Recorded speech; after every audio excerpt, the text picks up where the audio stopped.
Hi, welcome to Psyphilopod. My name is Cory Clark, and I am an assistant professor of social psychology at Durham University in the UK. This is my co-host. Bo and Cory, assistant professor at Marietta in the United States, Ohio. And today our guest host is Diego Reinero. He is a grad student at NYU working with Jay Van Bavel. And we brought him on today to talk about his meta-analysis of whether the liberal slant of social psychology influences the quality of social psychology. Would that be a fair way to put it? Yeah, encapsulates kind of the replicability and robustness of it. Yeah. Yeah, so we actually talked about this paper on an earlier episode of Psyphilopod, and now we have the author himself, the first author himself, here to talk about it with us. We also, Bo and I have a paper coming out sometime in the next few weeks addressing this same topic, and we argue that we think it does influence conclusions drawn by the social sciences, and Diego, along with Jay and some of their colleagues, commented on our paper. So we'll talk a little bit about that too. But maybe we can get started. Diego, you can just tell us what you guys did, and maybe first describe also the logic of what you did. Why would this approach help address the question? Yeah. So thanks for having me on. This got started because in large part, the Duarte BBS paper that came out in 2015, was it? Had kind of laid out some cause for concern, and this is probably something that's been laid out before, but it's just a more recent argument for it about this issue of kind of liberal bias in science, but really more targeted specifically in social psychology, and some of the different threads of groupthink that they think were problematic. So I think that sort of started some of our discussions in the lab at the time around what do we make of this? What does this mean? And it dawned on us also because I think, unless I'm mistaken, 2015 was also when the replicability project came out, that open science paper, the science paper. I think that's right. So I think this was also right around the time when we were talking a lot about like replications and, is our field in crisis and that kind of thing. And so from there, we kind of had conversations about, well, maybe we can kind of get some data to actually test this, because there's a lot of claims being made and kind of anecdotal evidence being used, and a quote from this one paper or this one thing, and it kind of creates this intuition. But of course, systematic evidence is always the best. And so we thought, well, maybe we can have a crack at that.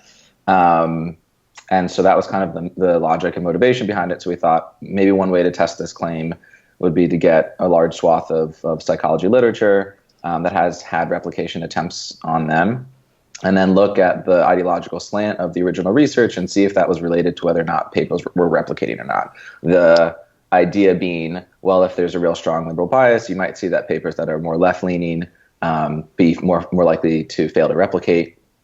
And then, of course, we could get some other variables like how robust the research was, sort of like on a Likert scale, or the citation or post-publication impacts, or like how many citations, or altmetric scores, or things like that, to look at if the ideological slant of the original research is also related to these other measures that people care about.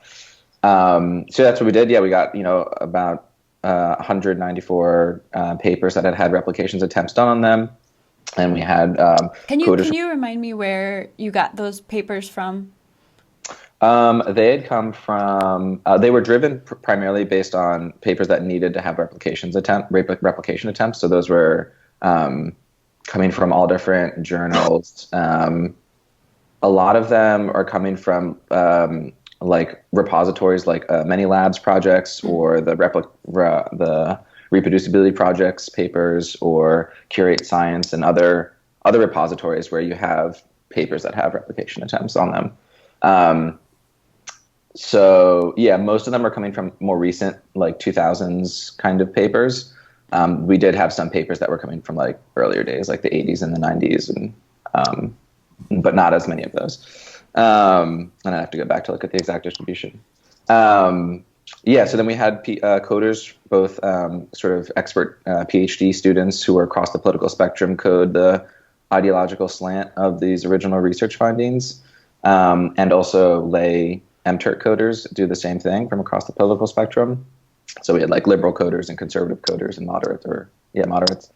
And then we were basically able to look at that ideological slant, predicting replicability and other DVs. And we didn't really see much of an association between the political slant of the original research and whether or not it replicated, nor with other measures like post-publication impact. But what we did see consistently were things that like effect size and sample size were pretty consistent predictors of replication success, which is not surprising, and that's sort of baked into how we define replicability in a way, is baked into that kind of statistical robustness. So that also kind of formed our ideas and thinking a little bit about, okay, well, clearly these scientific practices and methodological practices are really something to emphasize and be focused on. So that's like kind of more or less what we did and the logic behind it. Yeah. So the idea is just that if social scientists, say, in the review process are evaluating papers that are ideologically friendly, are like, I want this paper to be published, they might hold it to lower standards than a paper that opposes their ideology. And so if that's the case, we have these lower standards for liberal-friendly findings. Probably those papers should be lower quality papers, and they should be less likely to replicate. I think that's a really good idea. And I think that's a good approach to take. I think our main criticism with it was just the lack, and I think the point that you try to make from this is that it turns out I should make the point first, that many of the papers weren't ideologically slanted to begin with, and also very, very few were conservative. So the point I think you guys tried to make from that was, in fact, social psychology isn't so ideologically tainted to begin with. A lot of our findings, and the findings that perhaps we care the most about because these are the ones we're trying to replicate, actually don't even really have ideological implications to begin with. So how big of a problem could ideological bias even be if it applies to, I don't know, like 5-10% of the total work being produced by social psychology? But nonetheless, with such a small sample of papers that actually could be, that I guess it's sort of like restricted variance, right? There's not a lot of variance on the end of what are conservative studies, so that to me makes it hard to interpret those findings as suggesting that ideology is unrelated to the quality. I think what you might want is finding that subset of studies that are really political, even though those wouldn't be a representative sample of social psychology, right? Yeah. I think you end up with that classic trade-off of like, on one hand, it's a limitation because you don't have maybe as big a sample there as you would want to test that association. But on the other hand, it's sort of like a data point in and of itself. And also in taking a kind of more systematic, sweeping view of it, you end up with a smaller sample for this particular subset of things. So it's like, do you want to hone in on like the subset that's not representative, but maybe gives you more variation there? Do you want to do like the systematic review of it and then maybe end up with a smaller? So it's like, it's just trade-offs that you're picking between in like research. So how many articles did you find that were coded as conservative? I think it depends on how you define what you want to define as conservative. One way we did it was to just like bin it into like a conservative bin, a liberal bin, and as opposed to saying like anything to the one side of like the midpoint is conservative and anything to the other side is the midpoint, which, I don't know, you can decide. But I think based on, it also depends on which coders you use, the doctoral or the MTurk ones. And the ones I'm remembering just from doctoral coders right now, I think we had only like 4 or 5 conservative papers. And then I think we had maybe like 20 liberal, 22 maybe, something like that. But I have to go back and look at the exact numbers. So one other criticism or concern about this, which again is like what we would want to do, I think it's a good idea, is if you look at the ones that are described as conservative, for example, if I recall correctly, the Farah effect was in there. That is to say, the effect that if you look at attractive women, is it your view about your girlfriend your or wife? You're like less Yeah, attracted to your wife if you yeah, look at yeah, porn or something. Oh, right, right, yeah, right. yeah. Yeah, yeah, Something like that, along the lines of the Farah effect from Douglas. Kind of that. Now, I look at that and I think, yeah, it's kind of conservative, but I don't think that that violates any sacred values in the social sciences. So I don't know any social scientists who would be outraged about that kind of a finding. And so Liberals what? love porn. No, no, there's kind of a, there are a lot of studies published on the relation between video games and violence, for example, which you might think is like more of a conservative position. I'm not sure how I would code that personally, but I Mhm. don't think that's something that really violates sacred values in the social sciences. So what we thought is like what you really want to do, and from the studies that you did in your study, we didn't find any of these. You'd like to look at studies that violate the sacred values of social scientists, or specifically in this case, social psychologists, right? So I don't know. I mean, the fact that there aren't any published doesn't Well, that in that subset. okay? Yeah, that's fair. In that subset, there are. Well, we couldn't. You in this particular analysis, there weren't any studies, to our knowledge, that violated sacred values. Is that a fair statement? And if it's not, what do you think it is? No, I think that's probably fair. I'd have to go back and reread like all of the abstracts and like look at that myself. But I think it actually gets to a good point, which is like how tricky it can be to define something as conservative or liberal. And I think that's something that we found in our ratings. I don't know if there's like always, I don't think there's consensus about like the best way to score that. Because it's sort of like in a way like a Rorschach test where people just sort of see what they want to see when they look at a finding and they can construe it in different ways. I think maybe you had alluded it to in your commentary, in your upcoming commentary about like the clash model, that some people would view that as conservative, some people would view it as liberal. Like there's just different ways to look at that. And so, I mean, we thought that like, well, at the very least, we can just sort of get people across the spectrum. And then at least we have a sampling across the political spectrum to get at least a sampling of people's different views about it. And we did some like pre-test ratings too before running the study, and asked actually people to explain why they rated things the way they did, which gives you a little bit of insight into kind of like the logic behind it. But we couldn't ask them to do that for like 200 ratings. So I mean, I think I would guess it's probably true that you wouldn't necessarily be able to find something that challenges the equalitarian values or the sacred values that you're referring to. Again, maybe that's like subjective like interpretation. Like maybe you don't see it, I don't see it, but then someone else looks at it and says like, well, obviously this one does. So it's like, tricky to get around that other than just sort of hoping if you get a big enough sample of raters or something, you can address that concern. Yeah. Yeah, that was one thing. So I think in your study they read only the abstract. Is that right? Yeah. Yeah, and obviously practically that makes sense because you can't have people reading entire full papers. Yeah, that'd be a lot.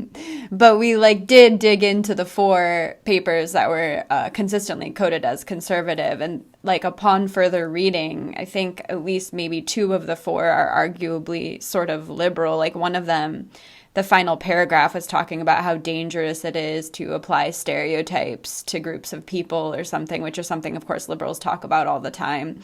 And that maybe conservatives think is not as big of a deal. And so what you get too is possibly, in the abstract, people are presenting, you only have so many words, to put the information, and then the discussion is where, or even the introduction is where you can really frame your findings in a way that like plays into your reviewer's prejudices. Like, oh, I know these are the implications they want to hear. And that could influence whether something gets published too. Right. But I don't know what you do about that. Yeah. And at the same time though, like abstracts are places that people know that a lot of readers just read the abstracts and aren't reading the full papers. Right. So you're like a little bit more at liberty to make like fast and loose claims in your abstract and just say like what, because who's going to read the actual full text paper? So in a way you could argue that like maybe people are, I mean, that's not right. People should be reading, especially scientists, should be reading papers, but given that that's like known that not everyone is able to read everything all the time, maybe you could argue that people are even less careful in their abstracts. read that. And what's that? Sorry. I read every single article that You've, I cite. Well, some of us have all of that time to go through it. I wish I had that time. I was wondering, maybe we should start with a more abstract question here, though. So, what's your view on the problem of bias in social science, right? Because our view, I think Cory and I largely agree that it can be a serious problem, specifically when it's about these egalitarian biases, but otherwise it probably isn't so much of a problem. So what's your general view on that, right? Because I guess that's what we're discussing. So yeah, I think generally, it's plausible that could be an issue. I just think we just don't have a lot of good data on it yet. And I think that it really also behooves us to like define what we mean by bias. And that is another one of those things where it can mean a lot of different things. And I think I also, in thinking a little bit about this, think about kind of broader philosophical questions of like, how objective can science be, and like value neutral science. My sense is that some people, I'm not sure if you guys fall into this camp, think that science can be like pretty dispassionate. And so I feel like I've seen statements about, well, we have this potential for bias. What we really need is sort of like dispassionate, objective research. And while like on face value, I think I like get the intuition there that like obviously we're not here in the business of just like doing whatever we personally think, and we should be like kind of focused on systematic evidence and empirical work. That sort of creates this like,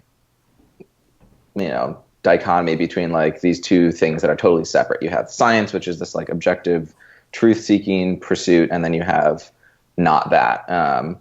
And so, but I do think that like, I agree that, people have their own worldviews, and subjective experiences, and that's going to kind of shape how they think about a question and the causal structure of that question. And it's in fact baked into like how we design science, right? Like the criteria we use to accept or reject things that are more or less strong as an assertion or an empirical claim, the fact that we use empiricism. And so I just think that there is like inherently subjectivity and some values built into the whole scientific enterprise. But that being said, it's like hard to split the needle there, or thread the needle and find nuance in the idea that like, even though there may be some form of sort of like bias, if you want to call that, or value imparting into the scientific process, that there are just gradations of that. And so it doesn't mean that like science is washed and we should just throw it out because people are people and they're biased, and so who cares? We should just not use science, because obviously that's like ridiculous. But the point, I think, is to like get at the gradations. So right, you could have someone who thinks in the world is in a certain way, and so asks certain types of questions, and maybe you want to call that bias. Of course, there's like maybe further along that scale where someone literally just like makes up data to support some political agenda, right? And like, right, and so like clearly there are different forms and levels of this, and we're obviously, I think, as scientists trying to like not do the latter example there, right? But like, is it still problematic if you're in the former example? And I think this is what gets to this discussion of like, what is bias? And also like, if you buy the idea that science is not this completely like in a vacuum objective, like we just don't become like robots all of a sudden when we sit down at our desk.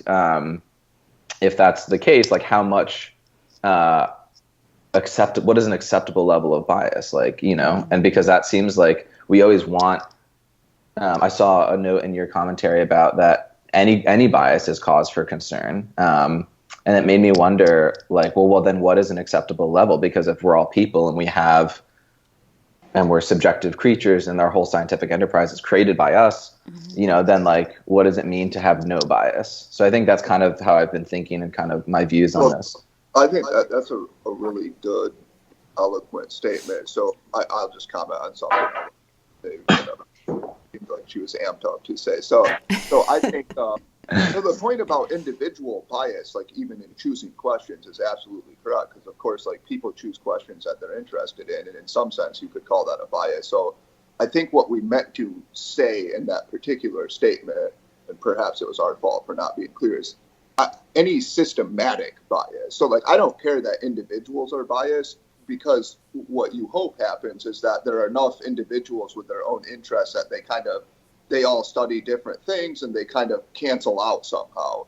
If you get, 97% of people, I'm just exaggerating here, but let's just suppose it's the case that 97% of social psychologists are communists, let's say, then that's a problem, because then they're all choosing similar questions that support a similar framework. And so that would be my only concern. I don't think you're going to eliminate bias in individuals. And in fact, science is designed to work with those biases and to cause those biases, hopefully, to cancel out. Yeah, this was something in the comment you and Jay wrote, and your colleagues, about how we have these scientific norms and they help combat a lot of these things. And I think that's 100% true when it comes to these individual biases. But the problem is when everyone has the same one. So take, let's say your meta-analysis was under review at a journal, and the reviewers were me, Bo, and Lee Jessam. Like, you wouldn't be That's stoked. I wasn't a reviewer. But you can see, like, you might not be thrilled about that because you're like, well, I know these three people all think that probably ideology is a problem for the social sciences. What you would want would be, like, maybe one of us and then someone else who thinks that probably it's not a problem, and then maybe someone else who doesn't even really care or kind of studies it's an expert for some other reason. So I think, these individual biases, they actually work out okay when you're getting reviewers who share different ones and they're on different sides of whatever particular issue. Can I add something to that? Not only do these individual biases work out okay, they're actually like an engine of scientific progress, because if I'm biased against your theory, I'm very motivated to be critical of it, right? And actually, I think that's a good thing, that if you have people with competing biases, and so I'm strongly opposed to your theory, I look at it, I spend all day, I'm like, there's got to be something wrong in there. And I'm going to spend a lot of time looking for that. And that's a good thing. That actually drives science forward. Yeah, the scrutiny, Yeah, and that scrutiny can really only come. I don't think people are dispassionate truth seekers. So that scrutiny only comes really when you're motivated to find something wrong, right? Yeah, but I agree with you. That's a good question. And like, I suspect even if we would say it's ideal for scientists to be like the robots or a computer and just like compute information and be like, this is the best conclusion given all of the available information, that's just never going to happen with humans. And this is why the problem that Bo and I try to bring up is that it's when everyone has the same sacred values. Everyone has this one particular thing that they all care about that creates problems. And it seems to me that everyone kind of at least implicitly accepts this. Because, like, take, for example, our paper in Psych Inquiry. Like, we got commentaries from 14 people. And in those commentaries, they range from extremely critical, like, pretty much there's nothing good in the whole paper, to being like, this is exactly correct, they didn't go far enough, or here's more evidence that they forgot to mention. And so, like, that's what I think you want to see, right? You want to see, like, different perspectives, and then people can evaluate the information. And what we're arguing, and what I think most people also accept, is that you don't have that in the field in general when it comes to certain liberal values.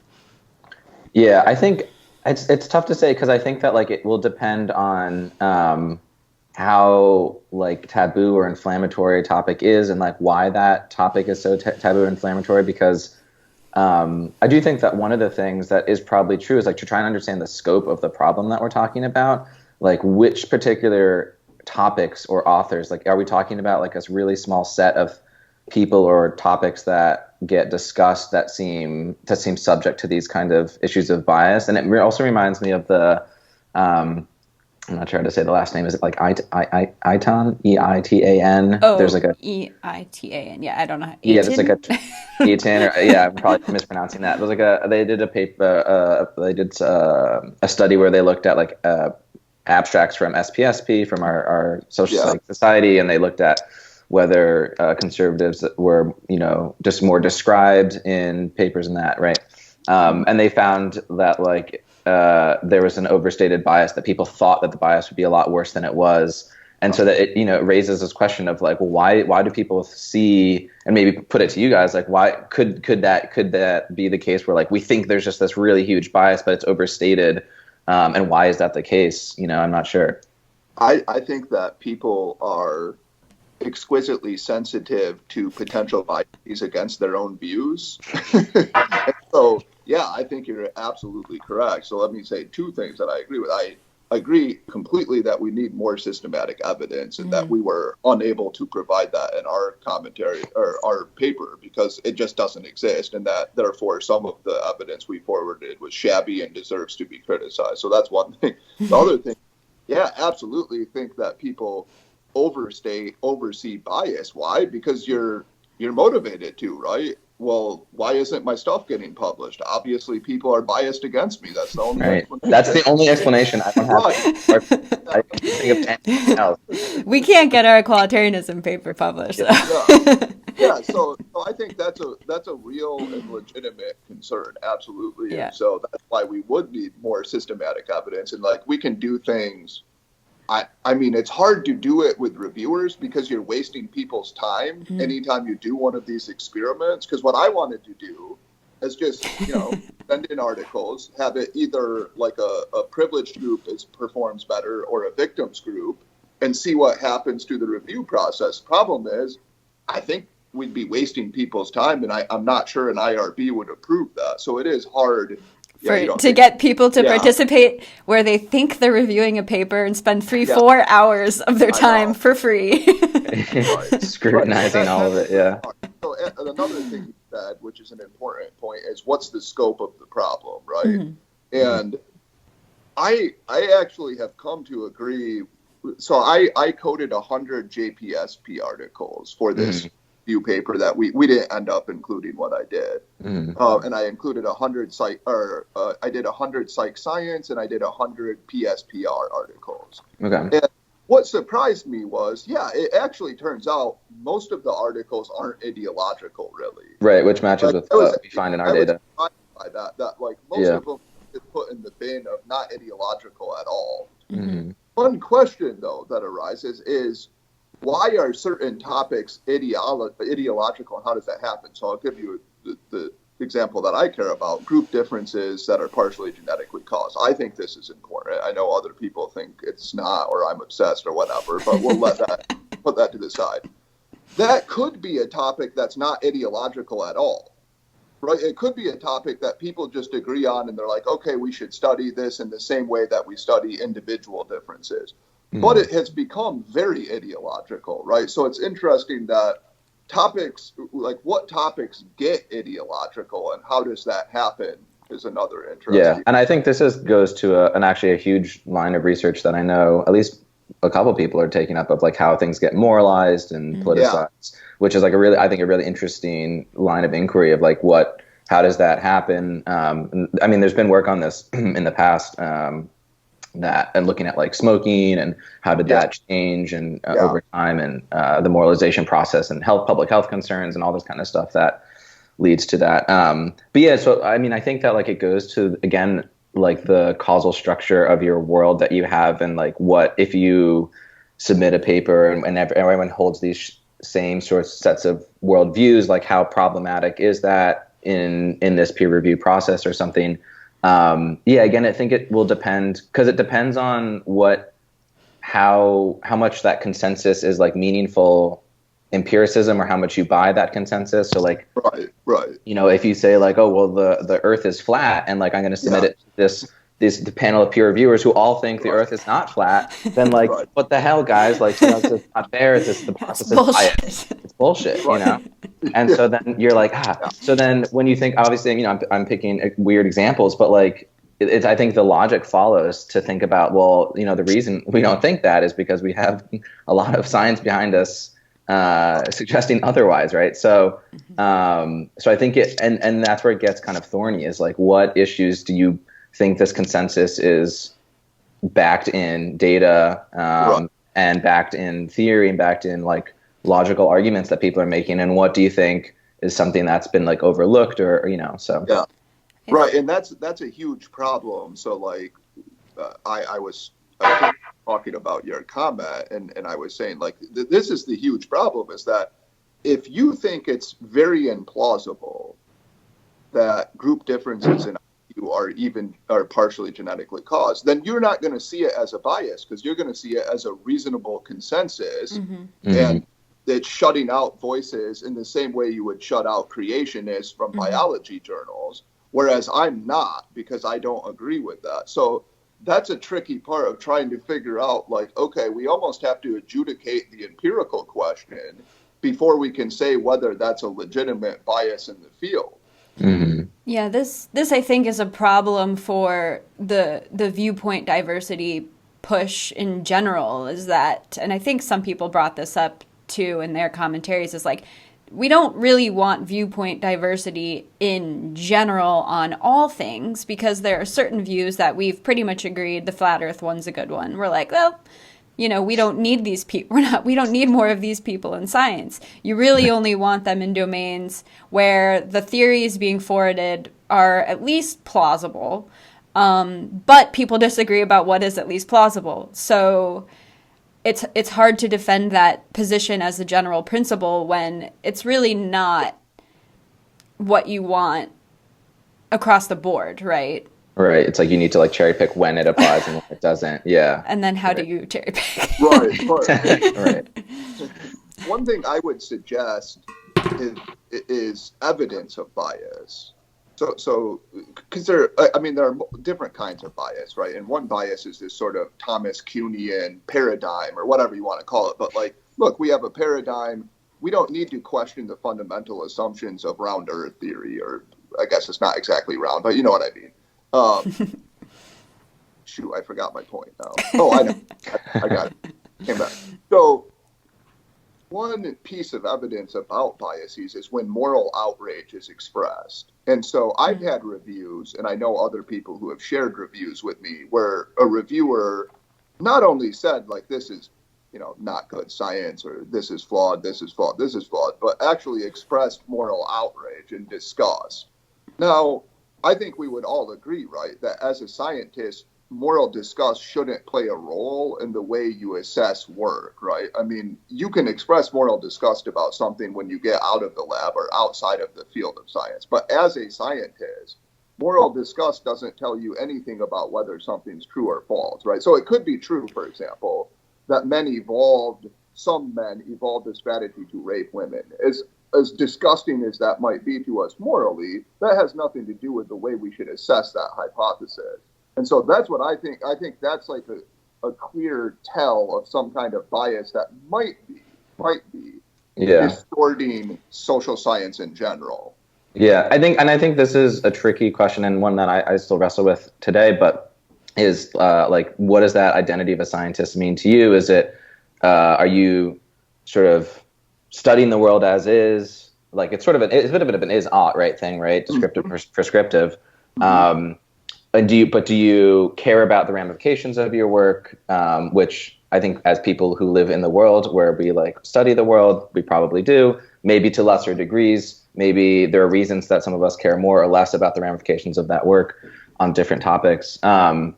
Because I think that, we should be open to researching different topics and being sort of open-minded about what the data are going to suggest, but I think also keep an eye towards like what is this?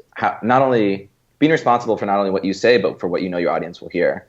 And I think sometimes that can be tricky. So I think to go to your point about like moral disgust, I think sort of like lambasting someone in an unprofessional way seems not the most useful. Like if you're giving like peer review feedback, I'm not sure like what.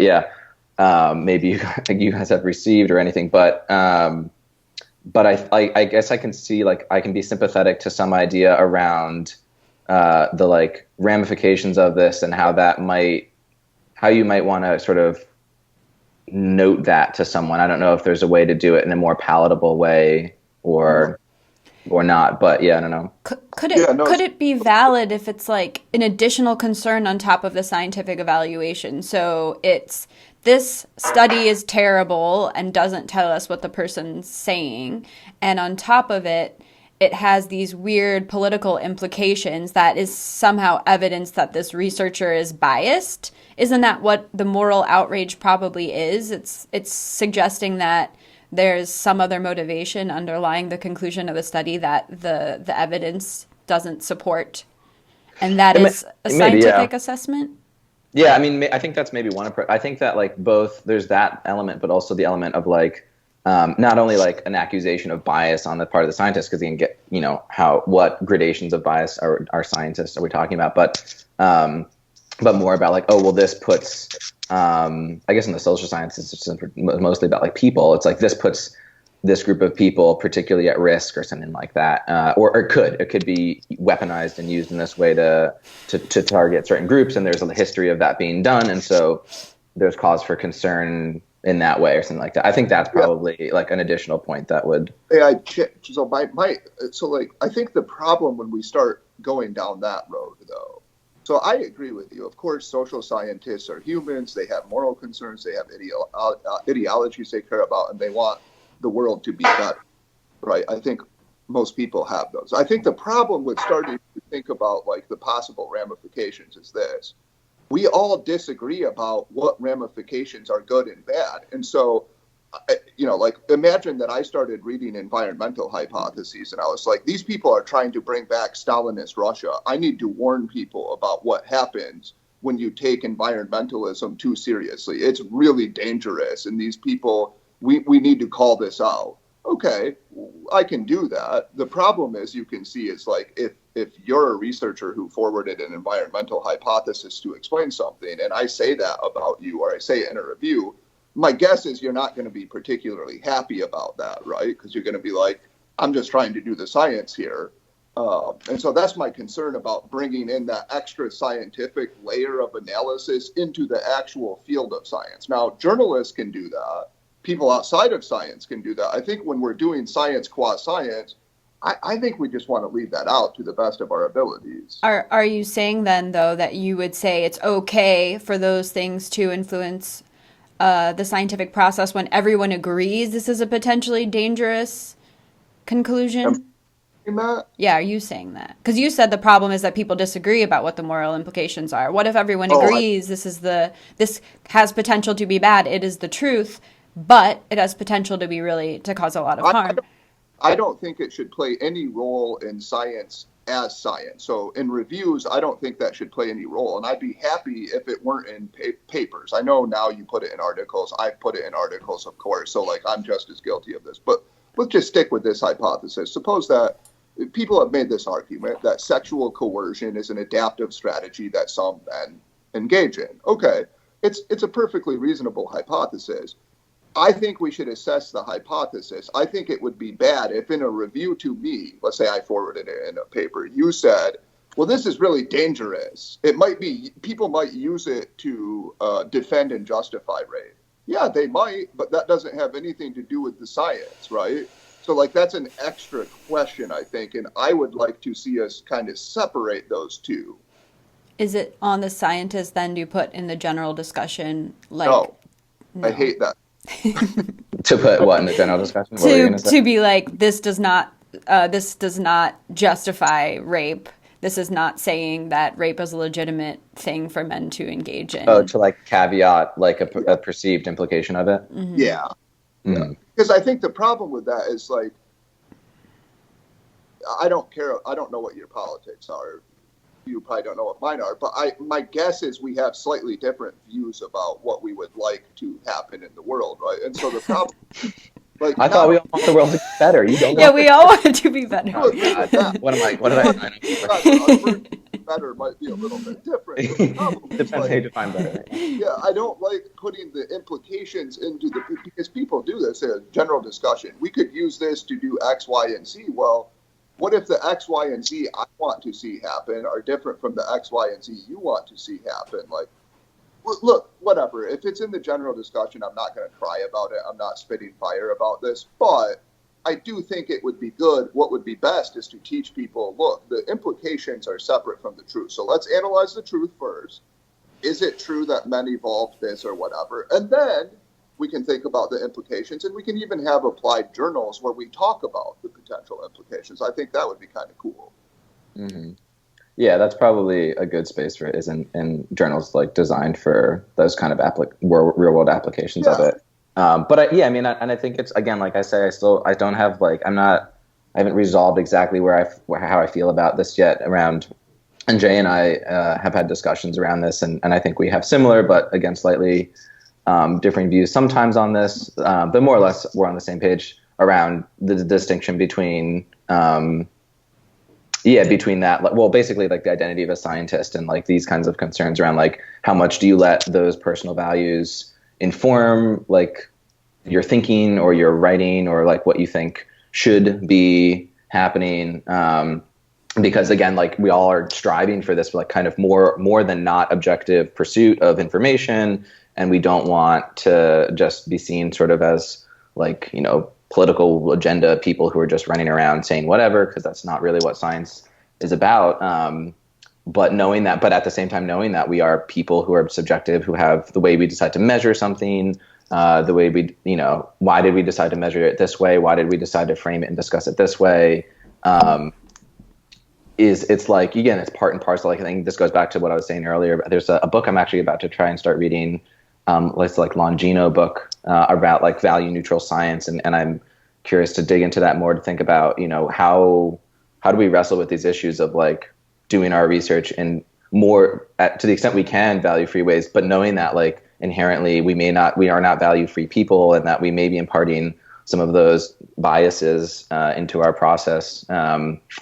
And like why some of us might be more inclined to be concerned about some of the ramifications versus not. And it's like, it's fine to, or like, you know, like what you're saying, to just like, we should try to the extent we can keep that at arm's reach, or arm's length rather, those kind of moral implications of things, or broader societal implications. It's like, yeah, that duty of a scientist, it's still something I wrestle with. I don't know if I have like a concrete position on it yet, because I'm sympathetic to historical context and like people who have been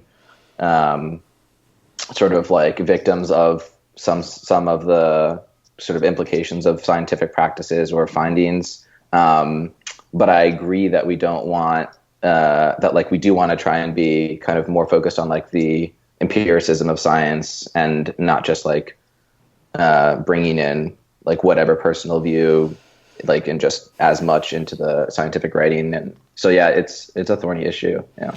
I wonder, is it even inevitable to have this discussion without having our own values influencing? Like, so we're saying that truth is the thing we should pursue, and potentially regardless of harmful implications of scientific findings, but that itself is a value that's influencing our pursuit. Well, I'm not sure. Did anybody say that?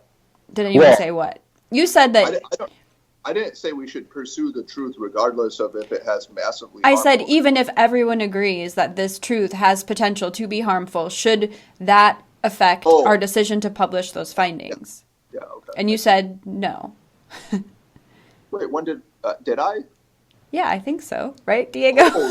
Yeah. I mean, maybe not those exact words, but kind of that was the implication. Yeah, I'm sorry. I actually misunderstood your point. I'm sorry. So philosophers of science have forwarded examples that I do find persuasive. For example, let's say biochemical, or not biochemical, like germ warfare, like spreading like information about these things that you could weaponize. Like, would I be okay with that just because it's quote unquote the truth? No, I wouldn't. I actually could be persuaded that certain things are best kept private. I think that I would make a distinction between applied science and theoretical science, because most of the time it's hard for me to see the kinds of harms resulting from theoretical science that might from applied science, where you can literally make a nuclear bomb, right? Like, I think that's a lot different from talking about, did men evolve a strategy to sexually coerce women and then like to deal with that? I think those are different. And I think I appreciate what you said about, like concern about victims groups and the ways that science has been weaponized. I think one problem, though, with making that explicit in the scientific practice is that it almost suggests that people who are doing that research aren't as concerned about it.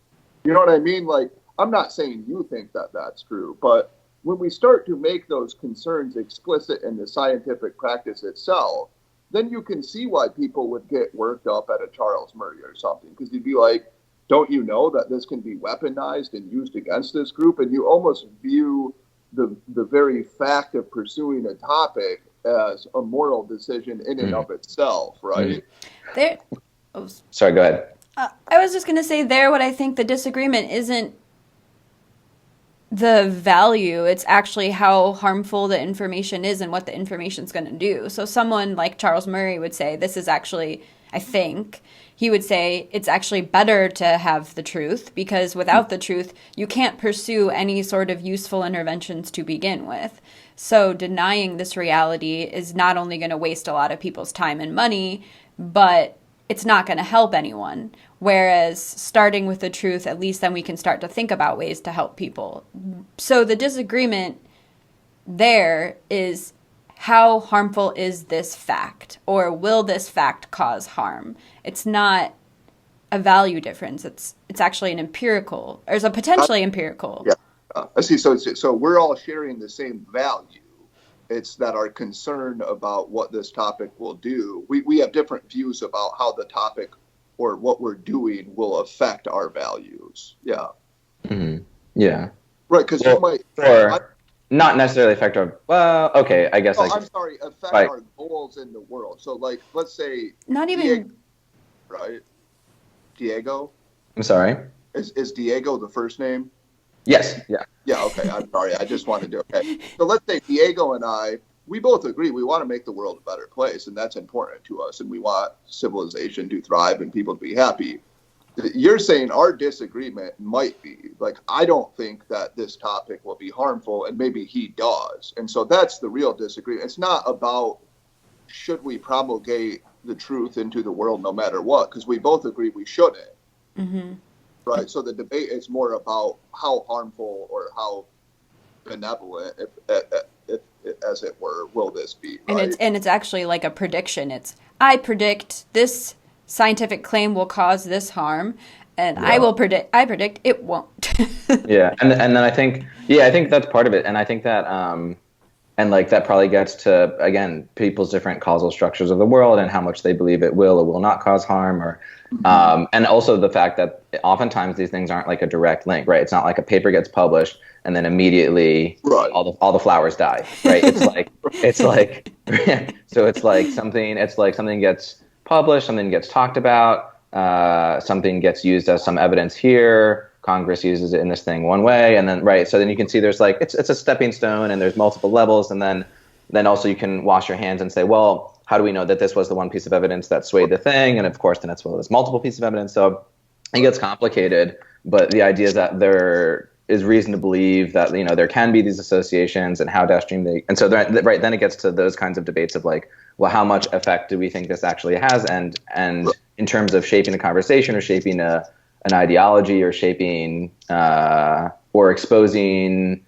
people to certain risks or something like that, or certain harms. Yeah, and I think there's probably disagreement about that as well.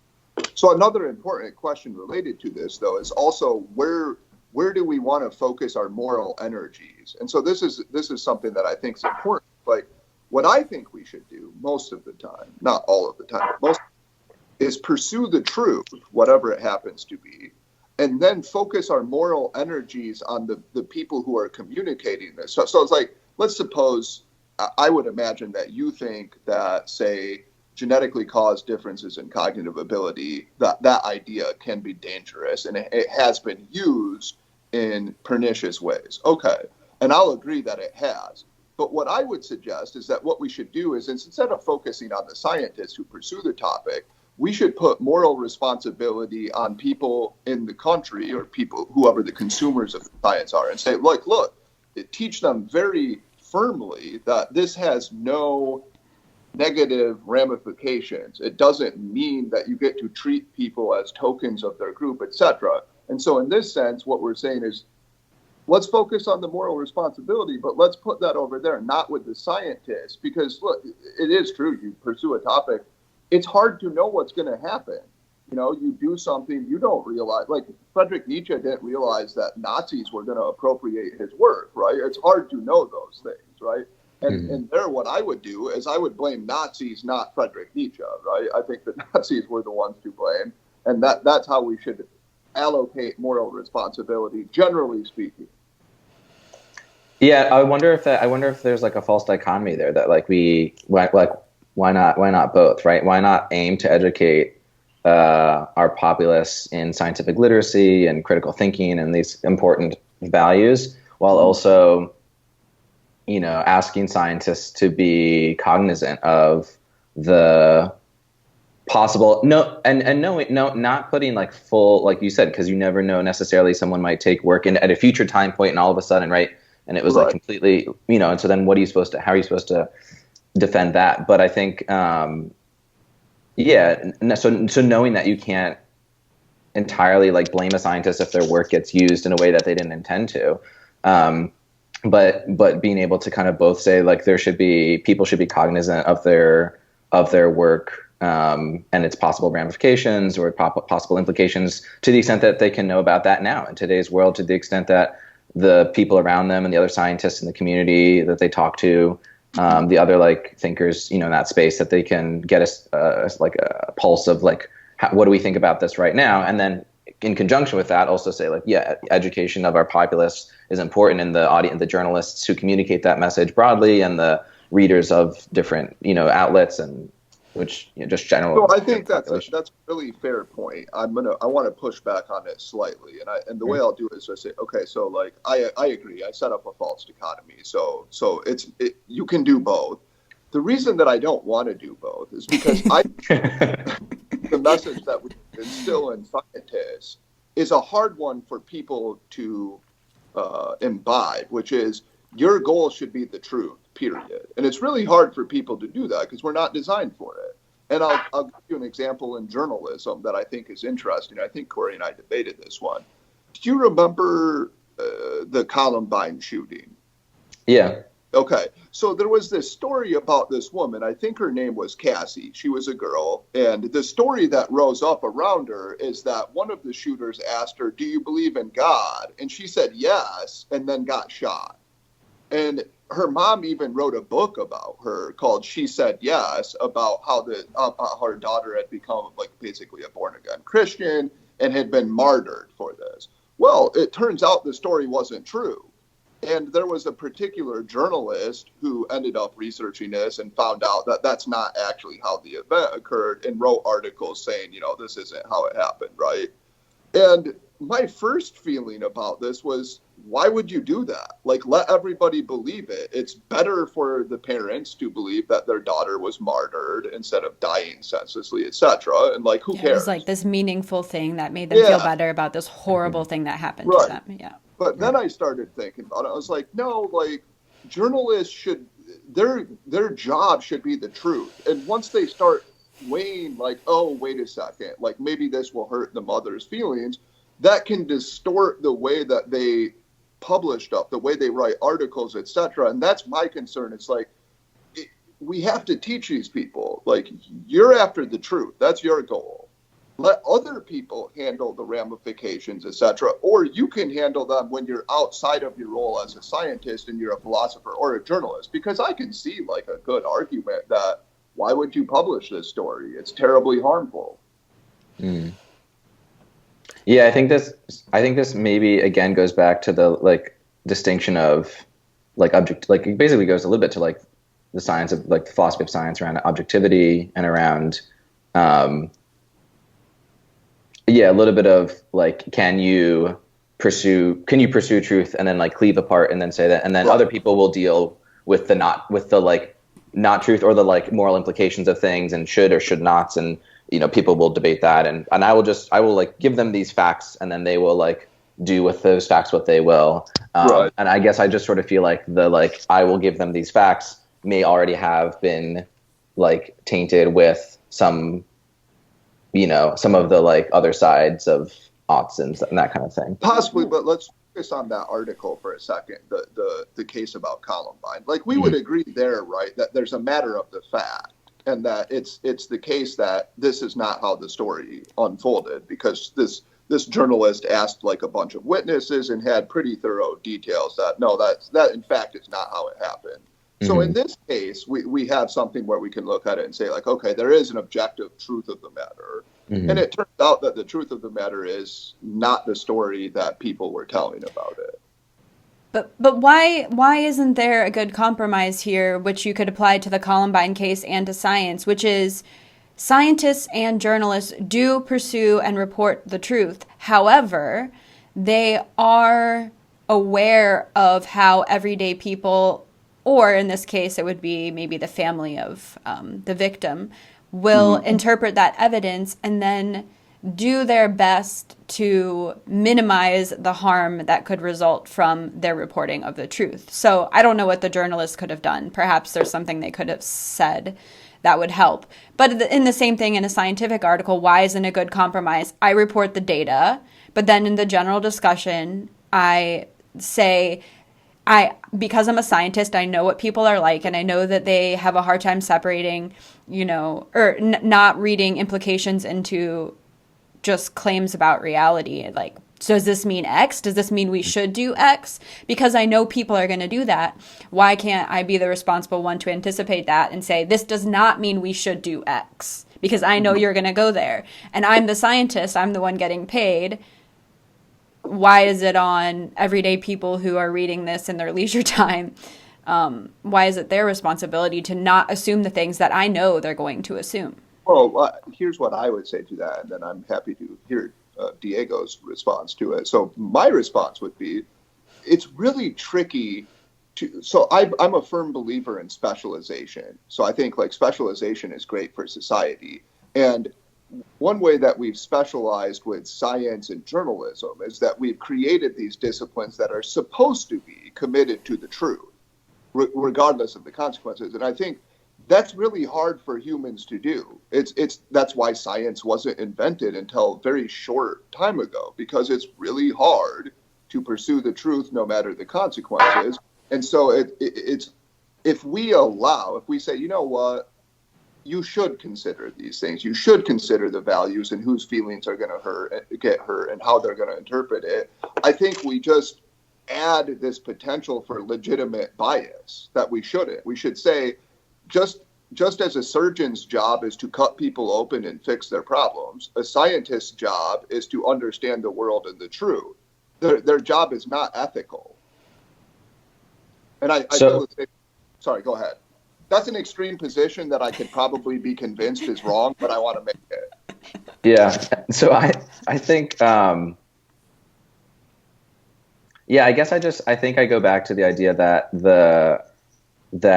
the scientist's goal of pursuing truth is not in a vacuum. It's right. It's like something that they themselves have probably some biases in, and then, in the process of maybe some of their, again, it depends on how you want to define bias, but in the process of their research, and so I hear your point about these specializations of scientists and journalists, and that we've decided that like this is your job, but I think that ignores almost the claims that you guys are forwarding in some of your papers that but scientists can't do that because they're people.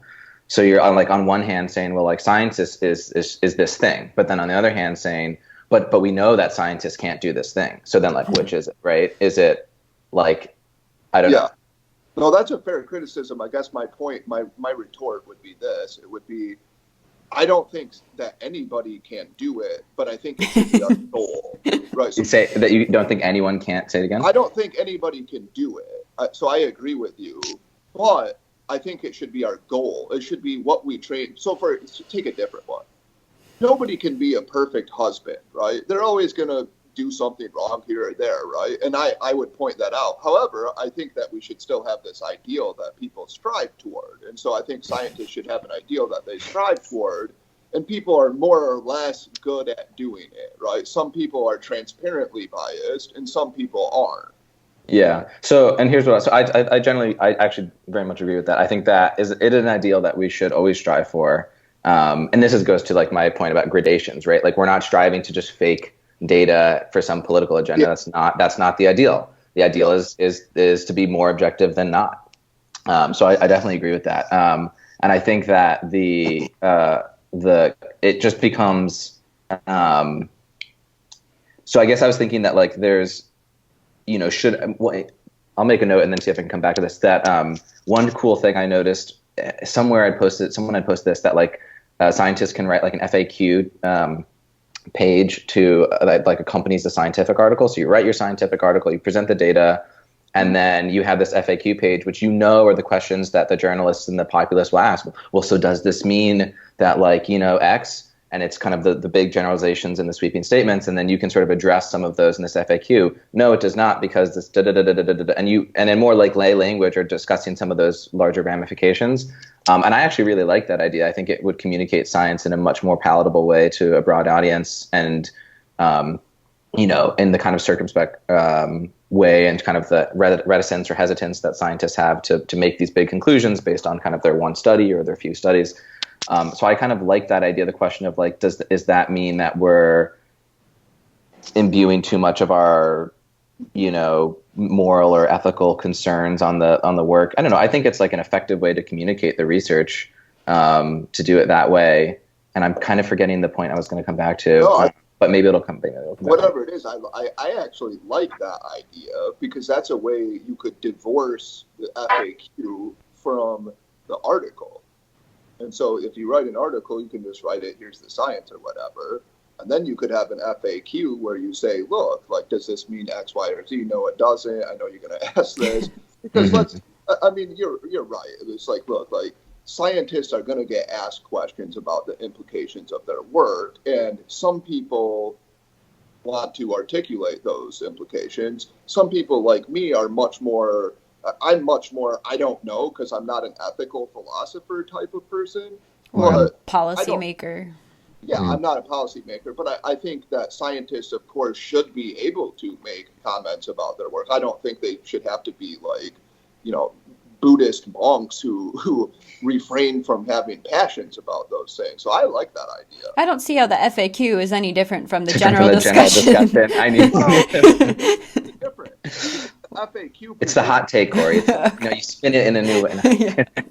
No, because the FAQ is presumably not a part of the article that you submitted to review, right? Well, is it like an attached thing, like a highlights page? Something, right? How I've seen it, yeah, it's been more like post peer review. Like it becomes a way to communicate the research to the broader audience. So the idea is not having the implications be part of the peer review process. Right, that's what I like about it. It's potentially you could divorce it, and so you don't have to make these what I would consider generally liberal implications of your research, or that's at least where I think bias might leak into the system. Yeah, I don't know. There's probably no silver bullet to the problem, but it's like maybe one idea. One thing I wanted to circle back to bring it back to the meta-analysis is something that I'm wondering maybe if Bo and I can agree on this, and whether, Diego, you think this would be a takeaway, is that, so I think one thing Bo and I have suggested is that we think that the overwhelming liberal slant of social psychology likely does influence the overall quality of science. And if it is the case that very little social science, very little social psychology actually is politically relevant, then probably it's the case that political bias isn't the biggest contributor to, say, the replication crisis and the fact that social psychology has been pumping out a lot of garbage for a long time. Mm-hmm. And even if it is a problem, it's probably not the biggest problem. Are you asking? And you use that to me, or is that I guess I'm asking both of you. Bo, you wanna weigh in here? I'll forward mine, and then you can disagree with me, I hope. I'm not persuaded that that's true, and I'll take several examples. Seems to me that some of the most prominent effects in social psychology, stereotype threat, IAT, Growth mindset, etc., were promoted, wildly exaggerated, and then promoted precisely because they did support a progressive or liberal worldview. Now, I don't think that is the reason that you have all these rink-dink priming studies that don't replicate, right? Mm-hmm. There's a different problem causing that. And the one we've talked about is like ego depletion. That doesn't seem to really be politically relevant, and that's one of the bigger ones that's come under scrutiny. I've thought a lot about that. And think of, like, one thing that's interesting to me is that ego depletion is pretty much done. It's basically dead as far as I can tell. Isn't Mickey Inslick still half defending it, like a little bit? He already had like a different mechanism for it anyway.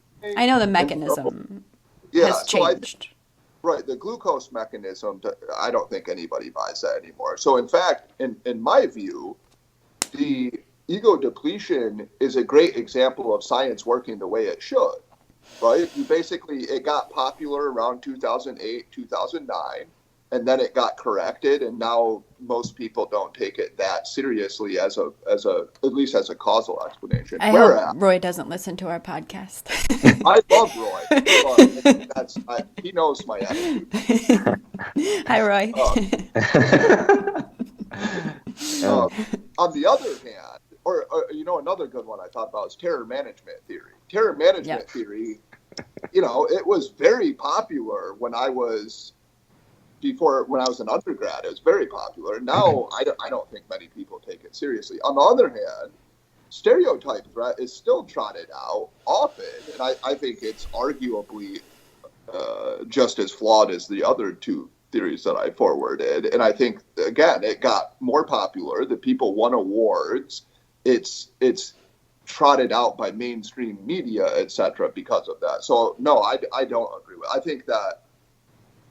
I think I agree with Diego and Jay's comment that improving science, we should focus on improving scientific practices, of course, but that if we do that without focusing on ideological biases, we're going to miss a lot of the problem.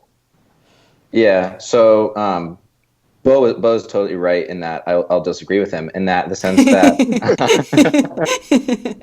I like that. Yeah. That. So yeah, I mean, I think those are really good examples, and those are good intuition pumps for your reasoning. But I think that when I look at like the scope of the whole literature, and you look at like how many methodological and statistical issues that we've had that we're trying to correct and improve, that seems like a practice that's plagued all of science. Well, let's just say it's plagued social psychology. Also, that's another point I wanted to add before I forget, which is that like I think oftentimes we slip into loose language around like science and social science, and then also just social psychology versus like these two topics in social psychology, which again gets to this point of like the scope of the problem. So I think we should always try, myself included, and be careful about like what's the scope of what we're actually talking about. But so when I look at least in this fields like biology and psychology and genetics and cancer research and a lot of different fields that I've seen replication concerns come up, oncology. I think that like when you look at all of those issues and you say, God, this is pervasive beyond just some of these like IAT and stereotype threat. This is across a lot of different fields. Some of them have more political implications, and some of them seem not at all. If you're talking about like oncology research, like but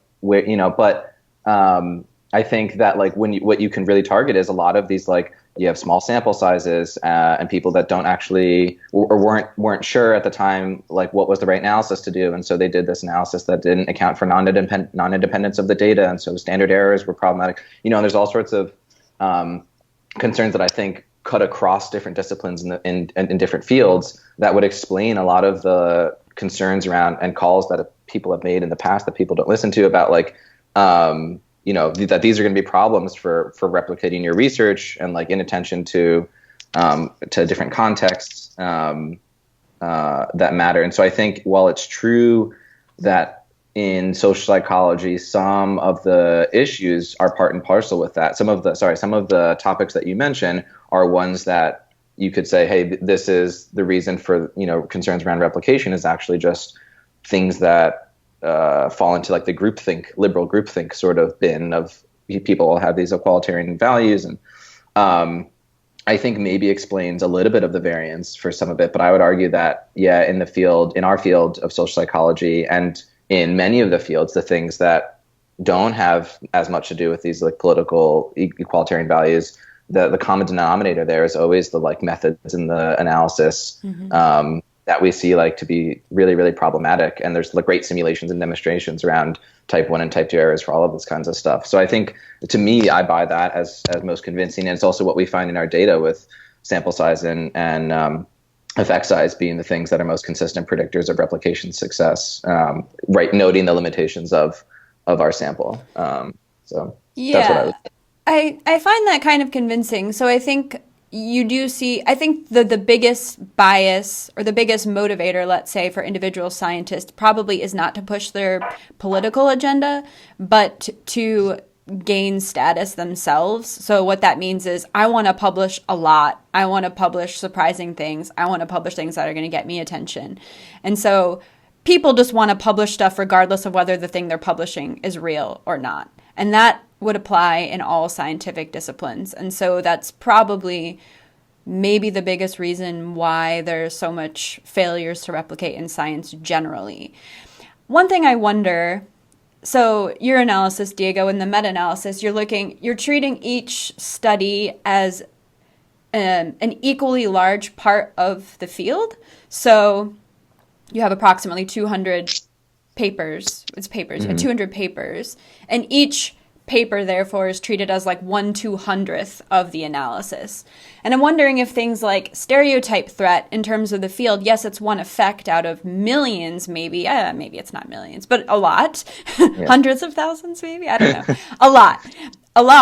But in terms of how much of the field, how much of our attention has it taken, how many citations does it get, how much time has been spent on it, it's possible that that is actually 5% of social psychology, that one effect. And then if you could do some kind of analysis like that, weighting the effects in social psychology by their significance to the field, would those papers that have outsized, and this is what I wonder, so are these papers that aren't replicable, that seem to be liberally biased as far as I can tell, are they the ones that have this outsized influence? And I think ego depletion and terror management theory, those are good examples of ones that seem to be pretty hot for a minute and don't seem obviously politically relevant. But it does seem to me that these other ones, like the IAT, has to be the whole implicit attitude. That has to be the maybe single biggest contribution of social psychology altogether. Is that... I mean, I don't even know how we would measure that, but... Hard to measure. But the fact that even, like, Hillary Clinton's talking about it in her... when she was running. And that you have these implicit bias training things all over the world. It has to be one of the most influential things to ever come out of social psychology, if not the single most influential thing. And then now we're all like... does it matter at all?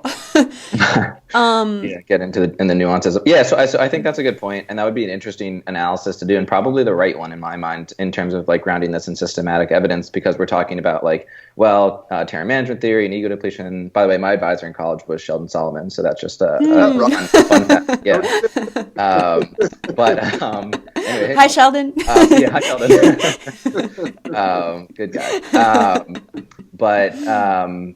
What was I going to say? Right. So we're talking about like ego depletion and terror management theory and IAT and stereotype threat. And so we're thinking about a couple examples that pop to mind. But right, the good scientists in us would do exactly sort of, Cory, what you're suggesting is sort of more rigorously and systematically look across these and try and find a way to operationalize how do we measure like influence? Is it just things that we look at a slew of articles for across a decade and from kind of randomly sampled journals, and we look at the keywords that people use when they submit journals to papers to journals, right? And we try and then code these keywords into like different topics. And I think you're going to get down to the same kind of thorny issue of like, how do you code these topics? Who agrees on like that coding? You know, you have to get people from different perspectives trying to come around some way to code this topic as like, well, this is a liberal topic or this is a conservative topic, or like and that might be like too rough of a measure because maybe just like the keywords don't actually get to what was being talked about in the paper. Maybe they were like alluding to that topic, but then they went on to just like shit on it and they were like, well, this is right, like terrible. And so again, it probably goes into like, well, it's probably important to actually read all of the papers, which becomes an onerous task. So how do we get that like richness of looking at the context of when something was written and what was actually said about it, while also maintaining a really big systematic meta-analytic approach to this, so that we don't. I think this is like I think this is fruitful for us, but I think in terms of like actually coming away with those bigger points, it's like we need bigger analyses, and we can't rely on just kind of like thinking of a couple examples that come to mind. But I think that's the right direction to go. Yeah. Could I add that I agree with what you said about science as a totality. Like, it's probably the research methods and other problems that cause most of the biases. I think what's interesting is I try to think about science as a system, and it tends toward the truth, and at any given time it's not going to be there. And so I don't really have a problem with going off on a detour with terror management theory, because it's an interesting idea, right? It really was. And you know, they had interesting hypotheses. You follow those, you see, can you solve puzzles with this? If the answer is no, then you kind of move on. So what I'm more interested in is systematic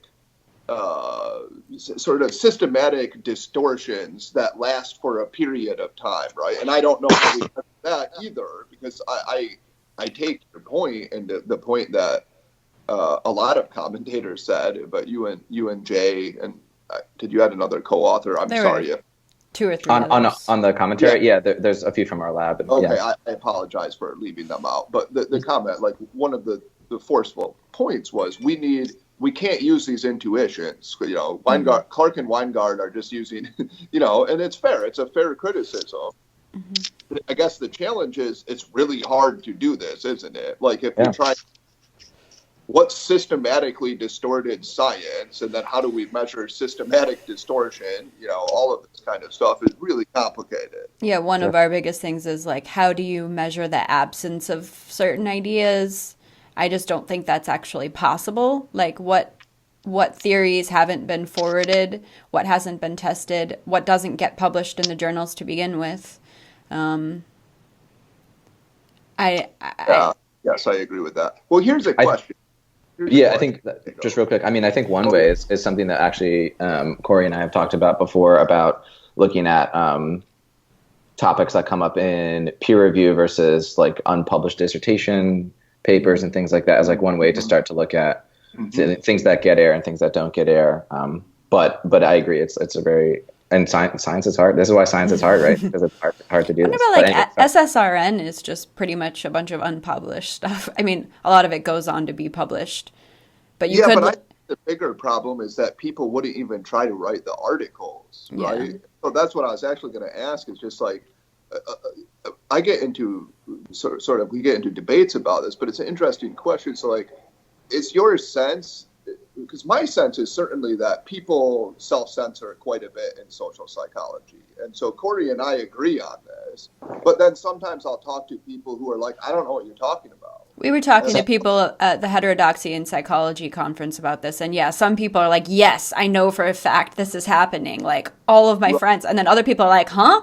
No one's ever, like, I've never heard of anyone doing that. Right. And so, and self-censoring in what way? Sorry, what do you mean by that? Well, like, I'll just give you an example. I know a lot of people privately who are like, yeah, I think that genes are partially responsible for this group difference or that one. They'll tell me that privately, but they'll say, I'm not saying it publicly, and they'll even go further than that. They'll say, you shouldn't say it publicly either if you want to keep good standing. Right? We actually do have evidence of that, not with social scientists, but with, these are MTurk, or were they prolific? I forget, either prolific or MTurk, and it was like this was like, is there genetic or like the differences in IQ scores between black and white people? How much do you think this is genetically caused, and how much do you talk about this freely? And among conservatives, it's just like a completely flat line, like no relationship. Whereas among liberals, the more they think it's genetic, there's a very strong relationship with more self-censorship. Now, does that happen with social psychologists? I don't know. Right, but like the fact that I know, like I tried to make a list of this a couple days ago. I know many professors, at least 15, who privately tell me that they wouldn't say publicly. Now, of course, I can't use their names, and I wouldn't. Well, you only know 15 people, so you've just outed them all. Right. They're all out. Oh, it's got 15 Facebook friends. Yeah. There. But at any rate, like that to me suggests that there's a problem. Now, you could say, and I think a good argument would be, well, they're paranoid. But then a counter argument would be, no, they're not, because look at what happens to people who are honest about these topics. It's not fun, right? So what's your sense of that and like self-censorship? I'm wondering, I'm like, well, if the field is mostly a liberal, again, I know there are disagreements about this, but if the field is mostly liberal, then like, is that the fact that I don't hear a lot of self-censorship in part because the people around me aren't studying topics that would be like prone to that? Yeah. And or does this tie into the data point about that like a lot of research in social psychology and in psychology as well broadly doesn't seem like that political? So like also just sort of like from a base rates perspective, like a lot of stuff, you know, if you like are in cog psych or in social psych, you're looking at things and you're just like, I don't know. So yeah, so I mean, I probably fall into the group of people who are like, yeah, I don't really hear a lot of self-censorship happening. Maybe again, that's just like self-selection of exposure and all this kind of stuff, and the people that I talk to. But yeah, so that's kind of my personal experience with it. In terms of like what I think other people do, like again, it probably depends on the topic and whether people self-censor or not and the reasons for that. Yeah, I mean, I think, again, it will go back to probably like self-censorship in and of itself is like one topic, but then the idea of like if certain views if certain views are espoused, like maybe those meet strong criticism, and that, like you were saying, no, like then that's like not fun, so then people decide not to do it. And it's like, but also like, if I espouse the view that the Earth was flat, I'd probably meet strong criticism, and that would probably be like no bueno. So, you know, like I think it would. Again, it sort of depends on, like, it goes back to the earlier stuff we were talking about around, you know, the consensus of evidence and like how like is it expected to meet that criticism based on your beliefs in the current data or the current scientific consensus around a certain topic. And so, like, yeah, I mean, I guarantee you, if I did like a Twitter thread right now and I said hot take, I actually think the Earth is flat, you know, I'd probably be like denounced by like my lab and the scientific community. Or everyone would be like, you're kidding. And or everyone would be like, it's hilarious. It's not even April Fool's yet. It's so funny. Yeah, maybe. But do you think that? So I think that's a fair point. I guess I would make a distinction between moral censure and actual criticism. And so, if I forwarded a hypothesis, say that there are IQ differences between men and women, and that those are partially caused by differences in their brain structures, and people criticized it, that's one thing. That's fine. The bigger problem is that if they start calling me sexist or calling me names, etc., things that would hurt a career, that's where the problem is, probably, right? And that seems to. Yeah, but it would depend. I feel like it would depend entirely on, or it would depend a lot on how the article was written and how it was then also discussed in broader context, like in journalistic write-ups or whatever, like that kind of thing. Because I think it would depend on, like, I think it would depend, yeah, on the data that was forwarded. And so for the scientific community, I think it would a lot depend on like the theory and the methods and the data that you had. And then I think it would probably, when we talk about Twitter, right, that's like also like a lot of non-scientists also on Twitter. Yeah. And so, you know, if you get criticism and backlash from just like regular, I don't know, people from random places, then like, well, I don't know what to, but yeah, that might be more on like how headline of the journalistic article was written up and it snapped and it misconstrued something that you said. And so you were trying to weigh the, like we talk about,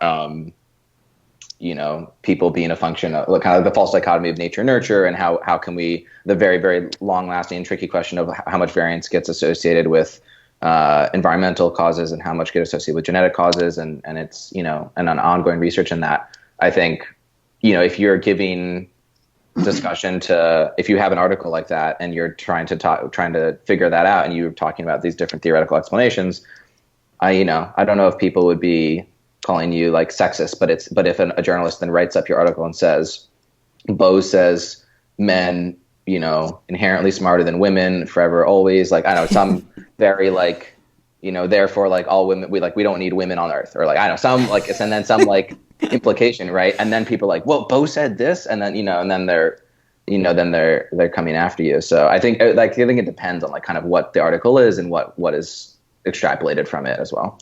So something that I hear, this is very related to this. Like, I don't think that the motivation of scientists matters. And so I think this is where I get into a lot of debates with people who are a little bit more progressive in science, is that they often think that the motivations of the scientists matter. So I'll give you an example. Yesterday, this paper on Ashkenazi Jewish intelligence, and the person I was discussing this with kept saying, well, one of the writers was a white nationalist, right? And I said, who cares? Why does that matter? Either the theory is correct, and we can talk about why it's correct, or it's not, and we can talk about why it's not correct. It doesn't matter if the person's a pernicious human being. It doesn't matter even if they're a neo-Nazi, right? And I think we should focus on the arguments and not the character or moral implications of I'm repeating myself, I know. But anyway, the point is, I really think it doesn't matter. Maybe I'm a terrible person. Judge the article based on the article, right? Giga Renzer might say that it's a useful heuristic It to is. know what is the person's moral character, because that tells you about their motivations. Just like we would say, it might be useful to know that this person is like a radical progressive when they're writing this particular article, or No, I mean, disagree. I think on average it probably is useful, even though we wish it wouldn't be useful. Okay. I agree that it is useful. But maybe we want to say, even though it is useful, we should try not to use that information. Yeah, in science, we should have strong norms against using that information, because otherwise what will happen is this. Diego will be like, well, Bo's a social conservative. And I'll be like, well, Diego's a liberal. And then it just devolves into this like criticism about people's ideologies and their perspectives, instead of taking a careful look at the actual argument. But do you think this actually happens in like peer review? Like, I have no idea. I mean, it's blind peer review. I have like no idea who, huh? Yeah, no, that's a good question. Yeah, like, because I have no idea half the time I have no idea who the authors are, actually more than half the time, right? Mm-hmm. So I have no way of being like, oh, it's that white nationalist, or, what that guy? It's like, let me look at this paper with my magnifying glass extra. But, yeah, so I don't know actually how much in reality that plays out, because I have no idea who's writing the paper, and so I can't ascribe some personal political identity to because I don't even know who the authors are. I think. That's a good, sorry. I'm sorry. Go ahead. No, you can go ahead. Are you sure? Yeah, that's right. Okay. Well, I was thinking more of, and this is an interesting thing that unfortunately we could talk about for a long time, but. Yeah. We're about 90 minutes, just FYI, so we should wrap it up.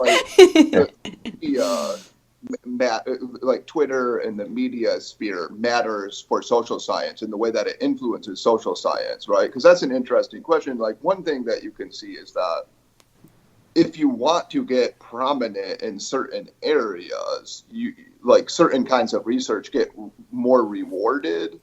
And so maybe that's a distorting thing. And that's where I think motives get called in. So like, if you write an article about certain things, people will start attacking your motives in the public sphere.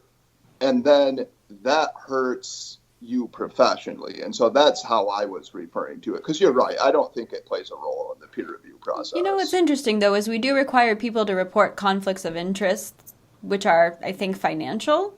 Mm-hmm. But Yes. if we've said that that is a valid thing that journals should consider, then why wouldn't these other kinds of things also be valid? Like, what are you thinking of?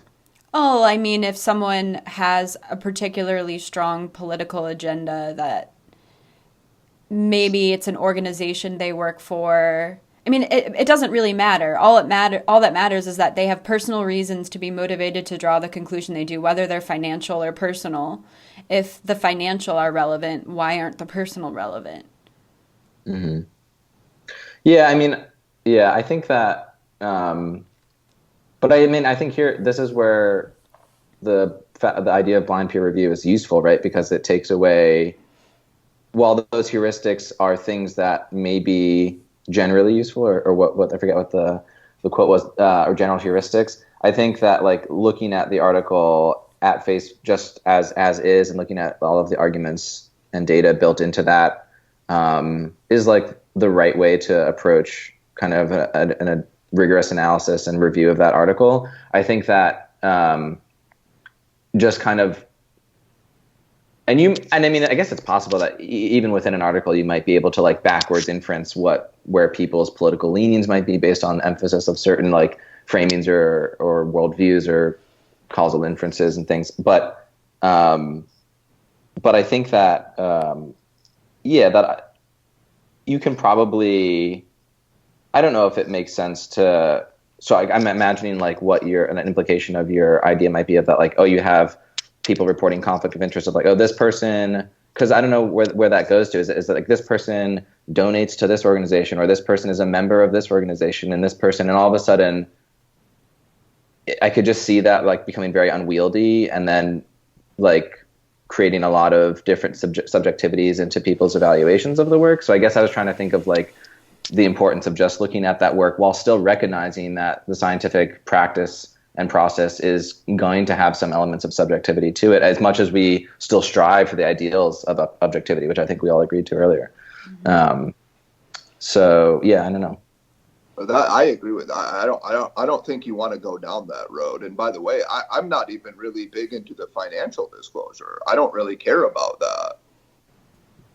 I mean, because I think in science, we have the luxury of actually carefully looking over the material, right? So you're right. It's a useful heuristic. If I know that Diego is a socialist and he publishes a paper that says the optimal tax rate, the optimal marginal tax rate is 75%, yeah, like if I'm a layperson, it makes sense to be like, of course he would believe that, right? But as a scientist, my duty, if I'm going to comment on that paper, is to read it very carefully and to assess the arguments on their own. And I'm very worried about a world in which we just start calling names and going at motives instead of looking at the actual science. I think of an interesting like a thought exercise of like, imagine you read a paper that's really, really well laid out, and then you learn that there's some financial conflict of interest, that some company had sponsored this work, which, you know, historically we know that like, at least in the US and capitalist systems, like money and power are like really, really big influencers. So there's like good reason to have, I mean, there was a reason it was developed and that people think it's a good idea to include that. But I think like, what does that then add to you? Like how many of us even read the financial conflict of interest, like part of a paper when we're reading a paper, and B, what would that do to you? Have you had just read a paper that was that you thought was like really reasonable or sound? Probably, it would probably make you a little bit more skeptical. I don't think you would toss out everything that you just read. You would probably say like, I mean, this seemed interesting and reasonable. I thought it was good, and then I realized that this company that has this association funded all of this, and so like I kind of now I'm a little skeptical, and I wonder if there's any kind of like backdoor dealings and motives that's going on here. But I don't think it would cause you to just like reject the research. You would probably just be a little bit more skeptical. And I think as scientists, skepticism is a good thing. So, yeah,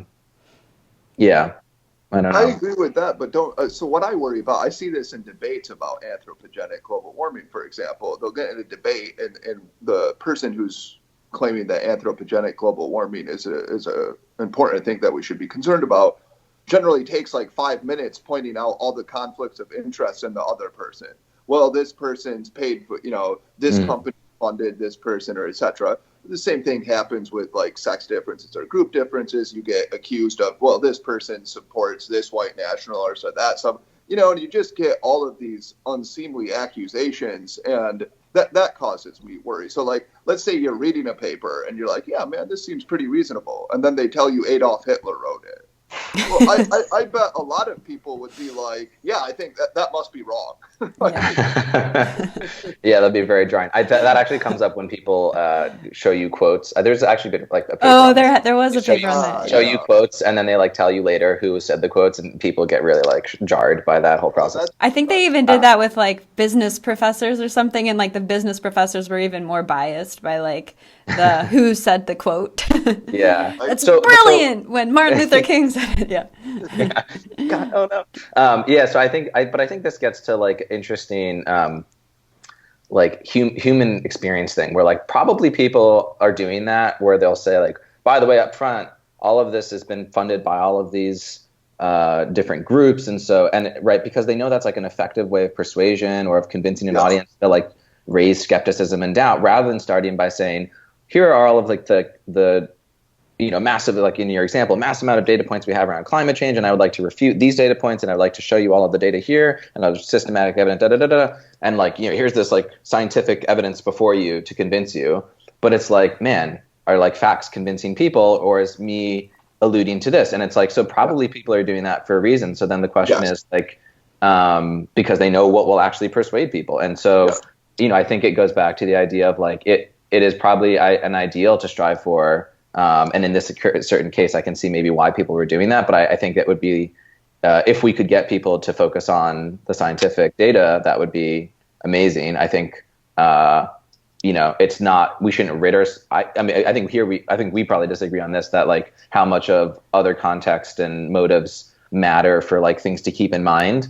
I think that like, I think it's like useful to keep those in mind to some extent. I think you think the more we can divorce ourselves from it, the better. And then I maybe disagree around like how much realistically people can actually divorce themselves from that. But I guess I think that, it is like, I would agree that is useful to focus on definitely the scientific data. Well, and then in my mind to keep in mind some of the other contextual features, but I wonder how much let's maybe, because we're getting pretty long here, maybe everyone can say like one final thing.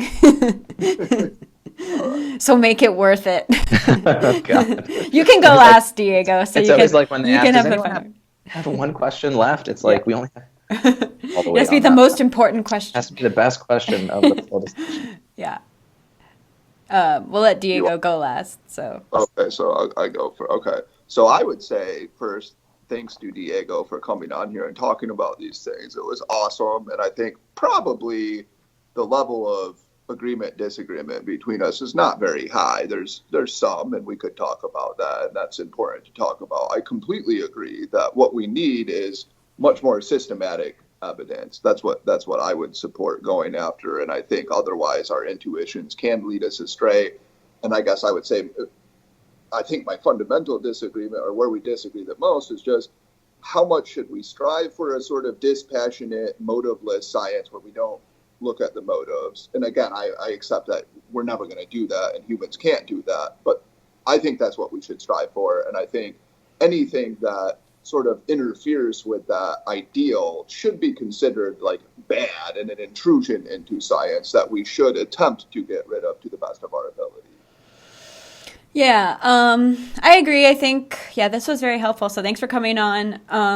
I agree on the systematic evidence thing. I would like to find more. I would like to take this, like, I would like to find like 10 different approaches to this question and find out all the ways we can answer this question. I still remain pretty convinced that because social scientists are overwhelmingly liberal, that likely creates some distortions in social science. But I actually think I am convinced that it's probably not the biggest problem, and that improving methods can do a lot to fix that. And I forget, I was going to say one more thing, and now it's escaping me. So I'll just leave it at that. Well, I would like to thank you guys for inviting me on. This was an enjoyable conversation. I appreciate it. Thank you guys for that. I guess I feel like Yeah, I also agree that more systematic evidence is probably our best bet for getting a sense of the scope of the problem. And then, if you want to zoom in on particular subset of political research to try and get more variation in things, that's kind of like a separate question, so that you can maybe have two pieces of information in mind about what is the size and the scope of the problem, and kind of like a really big random sample of things. And and if we zoom in on like these couple topics, maybe we see something different, or maybe not.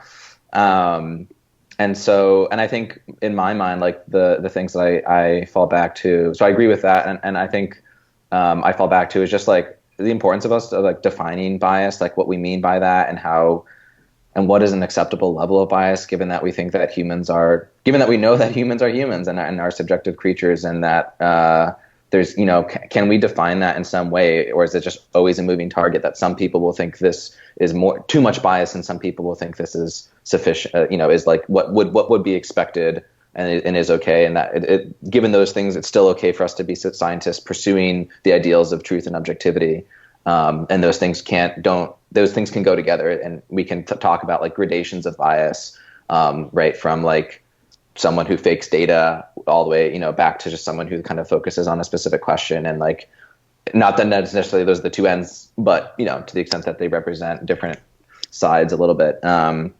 So I just kind of like think about that, and then open-ended questions, wrestling with scientific identities and is and oughts, that us and philosophers and other people will have to like continue to think about. So I'll just kind of leave it with that, I guess. Cool. All right.